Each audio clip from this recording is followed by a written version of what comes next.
Alright, I have no idea how this is going to turn out, but I wanted to make a video based on um, the GPU market because the last few times I made a video, people seem to be interested and asked me questions about my build Redux PC. I no longer have a build Redux PC. I completely replaced every part now because they don't use any proprietary parts. I was easily able to replace every single part of my PC. So I no longer have the case anymore. GPU, power supply, motherboard, RAM, water cooler, GPU, CPU. I replaced everything, including the drives as well. So the only thing I've kept since I got in the GPU was um, the Windows installation media, which helps a lot because whenever I get a new storage device, I can easily just reinstall Windows onto it and I can use that key.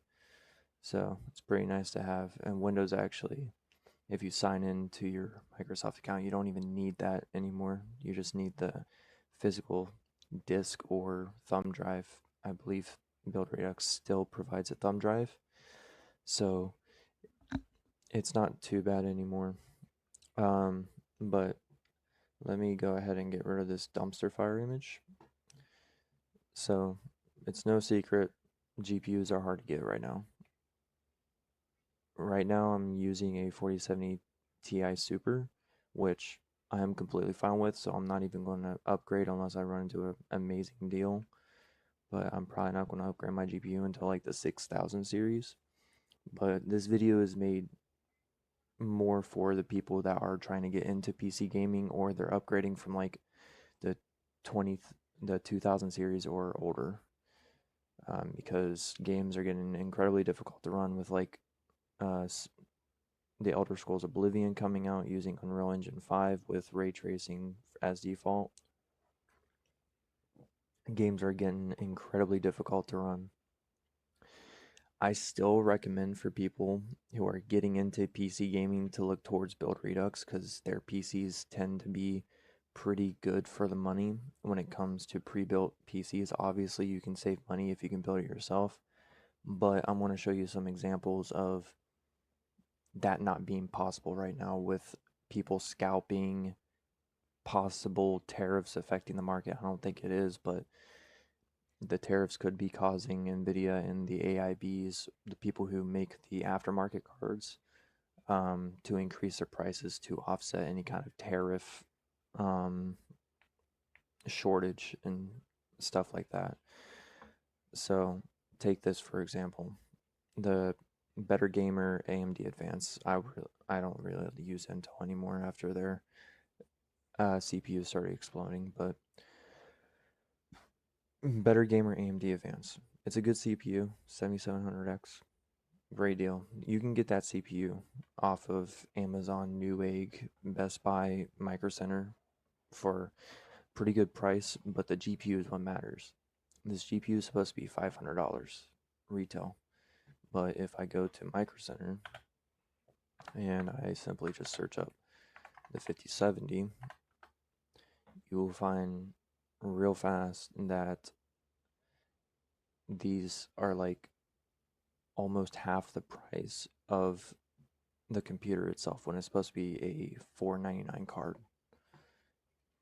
Same with Best Buy. I go 5070 and it's going to pop up with the best match $700.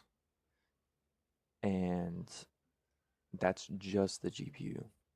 Newegg 5070. Look it up. 700, maybe 670. This looks like to be the lowest price one they have on Newegg. It's 609, so it's $110 over MSRP. So it's still not as good as it should be. Amazon, I hate using Amazon for PC parts because you have to dig through all the bullshit to actually find what you're looking for. On Amazon, you can't even find anything uh lower than $700 for 5070. It's going to pop up with everything other than a 5070 to try to get you buy something, but the lowest you can find is $700 on Amazon. So you take $700 off the price. That leaves you with $1,300, right? So let's go back and look at the 7700X. 7700X is going to run you $300. So now you have $1,000 left to build your PC. Micro Center is probably one of the best, if not Newegg. You might be able to find a good 7700X deal on Newegg instead of Micro Center. About $300. Not a bad price for that CPU. It's pretty good. So take $1,000 off now. So you spend $700 on the GPU, which is already $200 more expensive than it should be. You spend $300 on the CPU. That's $1,000 just on the CPU and GPU alone. Now you have to factor in the water cooler, which they use a 240 millimeter AIO, which you can get one from Thermaltake for about $50. It's not too bad. I'm not even gonna look it up because my wife has a 240 millimeter AIO and it's about $50 and it's good. It keeps everything under wraps. Comes with 32 gigabytes DDR5. It's probably running 4,800 mega transfers per second. At least it's in dual channel. So we can go ahead and go to Newegg, look up 32 gigabyte DDR5, and just find whatever's the cheapest. So you can get about $100 for 32 gigabytes. It's not going to be the best kit. It's going to be CL36, which you want to try to shoot for like CL30 because that gives you really good latency, but this is still perfect. Way faster than like DDR3 or 4. Especially 3. Way faster than DDR3. Comes with 1 terabyte NVMe storage. I honestly, depending on which drive they use, I would recommend just switching that out as soon as you can after you buy the PC, and then keep this as like a backup drive inside or a secondary drive. I would recommend getting a 4 terabyte 990 Pro or 990 Evo. Get a 4 terabyte one, gives you plenty of storage, and it's pretty cheap right now. The case could easily cost you about $100. Like this case is a pretty good looking case. It's got that 3D glass looking thing on it. I don't prefer this case. I'm more of a open front panel flow through design person. I replaced my Build Redux case with a Lee & Lee case, which there was nothing wrong with the original one, the one that came with the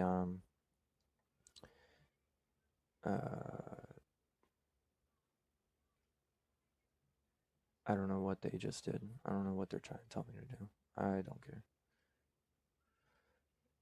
They're trying to tell me not to customize it for some reason. That's cool. Can you let me customize? I will say they have changed their website a lot, so it's a little harder to customize everything, but they do give you a lot of options from the selections they give you, and I honestly think this is the best one if you're getting into it. If you want to be as cheap as possible, which I don't recommend for the 50 series, you could go for the 5060, but again, the 5060, it has some issues. The 5060 that they put in their systems are 8 gigabyte, and 8 gigabytes in today's day and age is not enough for like Oblivion. Oblivion runs terribly on the 5060 at 1080p high settings, which is not even ultra. So at least go for the 5070 so you get that 12 gigabytes of VRAM. If you can spare the cash or you've saved up enough cash, I'd even recommend the 5070 Ti because then you get 16 gigabytes of VRAM. And that's honestly like the best place to start because you can max out 1080p, and with most titles you can max out 1440p. And you don't have to worry that much about your VRAM buffer being pushed to its limit and then causing stutters. It comes with a 750-watt power supply. I believe the 5070 system also comes with a 750. Yeah. When I bought my PC originally, I got a 3070 with a 3700X back in 2020 during the pandemic. That's the only reason why I bought them from Build Redux, because the pandemic caused shortages and that was the only way I could get a GPU and CPU without going through a scalper and paying 3 times the price. So I paid about $2,100 back in 2020, which sounds like a lot, but back then it wasn't. Compared to if I was to resource the parts myself, it would have cost at least 1.5 times more, maybe even 2 times more. And right now, with scalpers and with the market being shorted right now by people bulk buying these and shorting them and scalping them, and them just not having enough supply for the retailers to keep up with scalpers buying up all their stock, this is the best thing you can do.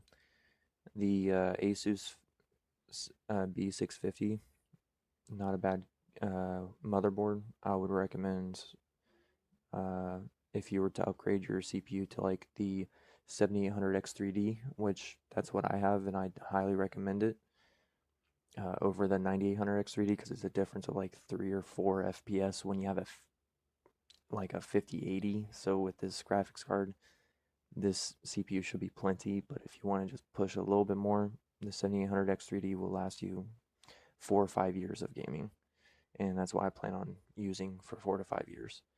I'm not going to upgrade my GPU unless I need to. Right now, I can still max out everything, get around 70 to 80 FPS at 1440p max settings at native quality. I usually use DLSS quality. That way, I can get that nice upscaling with its like. Sometimes the upscaling looks better than native.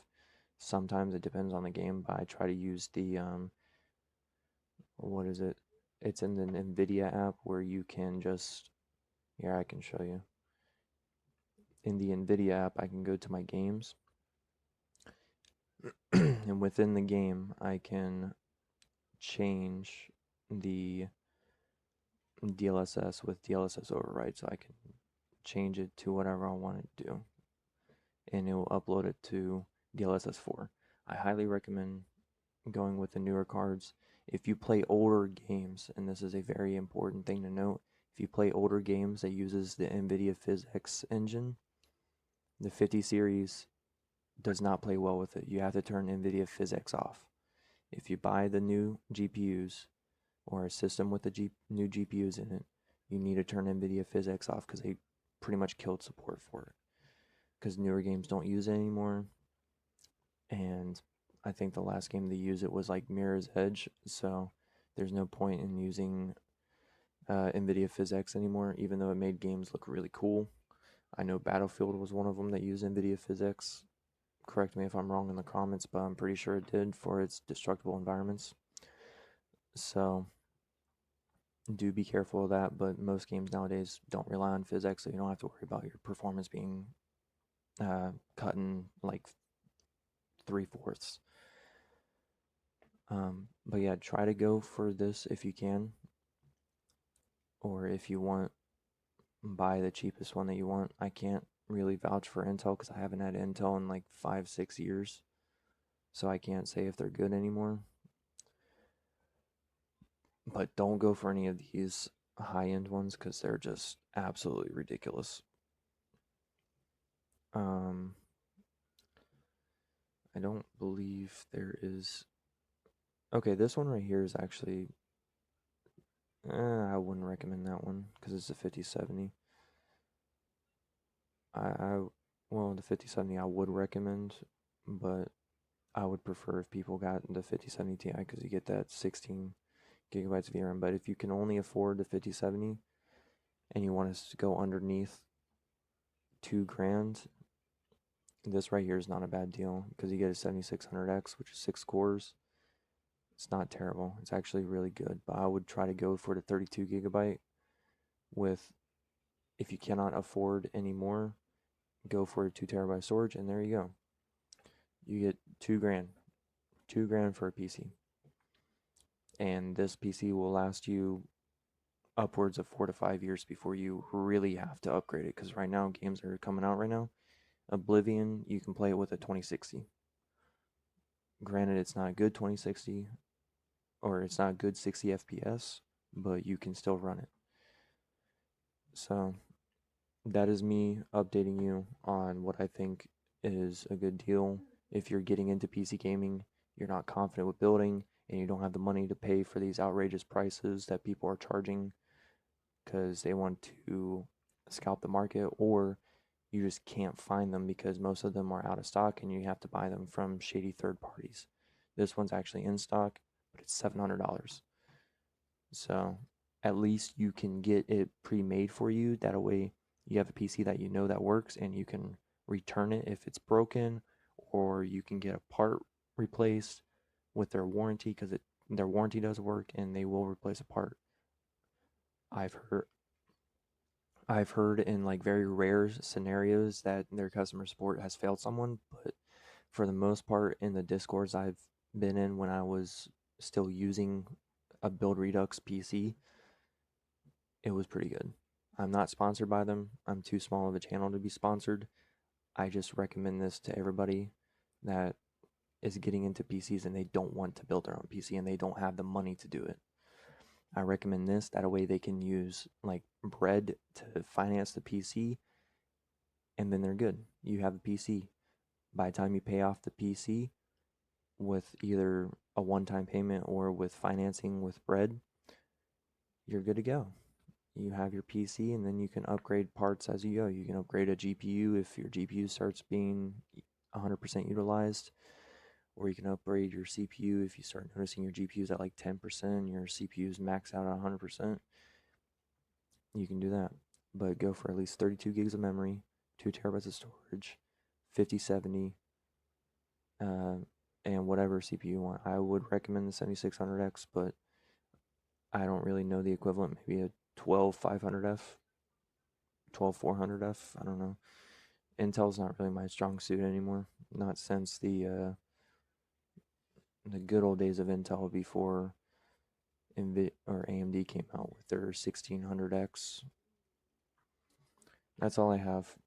Goodbye.